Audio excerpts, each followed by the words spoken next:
তারেক রহমান আমাদের কাছে এসছেন এবং তিনি বারবার প্রতিশ্রুতি দিচ্ছেন, বারবার জাতিকে আশ্বস্ত করছেন যে জাতীয় ঐক্যের মধ্যে দিয়েই এই জাতির ভাগ্য নির্ধারিত হবে।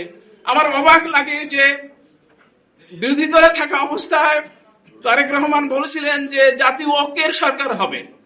আমি ভাবছিলাম এটা হয়তো একটা কুশীলতা বা একটা বুদ্ধিশুদ্ধির একটা ব্যাপার, কিন্তু অবাক হয়ে যায় যে এখনো তিনি বলছেন যে জাতীয় সরকার হবেন।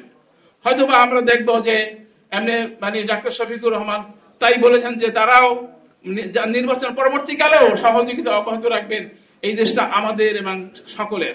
সুতরাং সেই দৃষ্টিভঙ্গি থেকে আমরা বিশ্বাস করি জিয়াউর রহমানের উত্তরাধিকার, খালেদা জিয়ার উত্তরাধিকার একাত্র হয়ে এবং তারেক রহমানের নেতৃত্বে এই জাতি একটি ঐক্যবদ্ধ প্রচেষ্টার মাধ্যমে উন্নয়ন সাধন করবে, জাতীয় ঐক্য সুদৃঢ় হবে।